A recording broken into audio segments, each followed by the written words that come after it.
C-17 طیارے پر سوار ہو کر کابل سے نکلنے والی بی بی سارہ کمال اب امریکہ میں خود اپنے رحم و کرم پر ہیں۔ میں تعلیمی سلسلہ جاری رکھنا چاہتی ہوں، کام کرنا چاہتی ہوں اور زندگی کو اپنے طریقے سے گزارنا چاہتی ہوں۔ مثلاً میں چاہتی ہوں کہ میری اپنی ایک کار ہو۔ لیکن امریکہ میں سارہ کے قیام کی قانونی حیثیت ان کی راہ میں حائل ہے۔ افغانستان میں وہ ڈینٹسٹ بننے کے لیے پری میڈیکل کے آخری سیمسٹر میں تھیں۔ یہاں امریکہ میں سارہ کو 2 سال کا عارضی اسٹیٹس دیا گیا ہے۔ انہیں ریفیوجی کی بجائے پیرولی یعنی عارضی ضمانت پر رہائی پانے والے کا درجہ دیا گیا ہے۔ اس کا مطلب ہے کہ وہ 2 سال تک امریکی حکومت کی طرف سے نہ تو کوئی سہولیات حاصل کر سکتی ہیں، نہ ہی کام کر سکتی ہیں اور نہ ہی تعلیمی سلسلہ جاری رکھ سکتی ہیں۔ افغانستان سے انخلا کرنے والے سارہ جیسے ہزاروں افراد بغیر کاغذات کے انتہائی افراتفری میں ایبی گیٹ کے ذریعے کابل کے ہوائی اڈے میں داخل کیے گئے تھے۔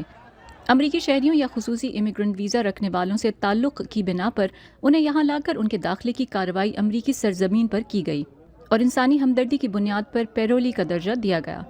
تاہم انہیں صحت کی دیکھ بھال، پیسے، کھانا پینا اور شہریت تک پہنچنے کے راستے جیسی کوئی سہولت نہیں دی گئی۔ Adam Bates International Refugee Status Project سے منسلک ہیں۔ وہ دستاویزات کے بغیر امریکہ پہنچنے والے سینکڑوں افغانوں کی US آرمی بیس فورٹ لی پر رضاکارانہ کارروائی کا کام کر چکے ہیں۔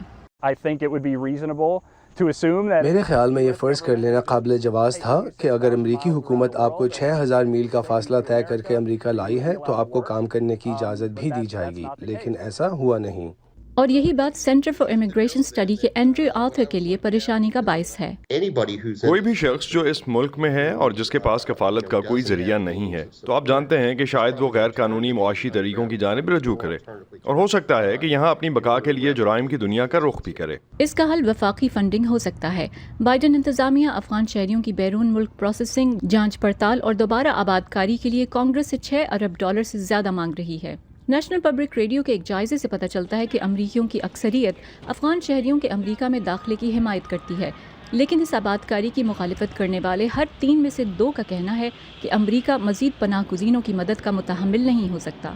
سینیٹر ران جانسن جیسے ریپبلکن عوامی نمائندے کہتے ہیں کہ ان افراد کے بیک گراؤنڈ کی جانچ پڑتال پر زور دیا جانا چاہیے۔ ہو سکتا ہے کہ وہ دہشت گردوں کی فہرست میں شامل ہوں، جو ہمارے لیے ایک حقیقی مسئلہ بن سکتا ہو، کیونکہ ہم انہیں پہلے ہی اس ملک میں رہنے کے قانونی حقوق دے چکے ہوں گے۔ ورجینیا میں سارہ کمال امریکہ کی ثقافت اور جدید الیکٹرانکس میں اس کی ترقی کے بارے میں سیکھ رہی ہیں۔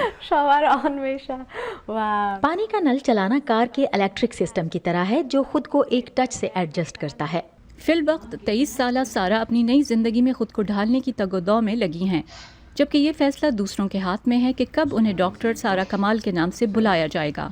کیرولین پرسوٹی کے ساتھ فائزہ بخاری، وائس آف امریکہ۔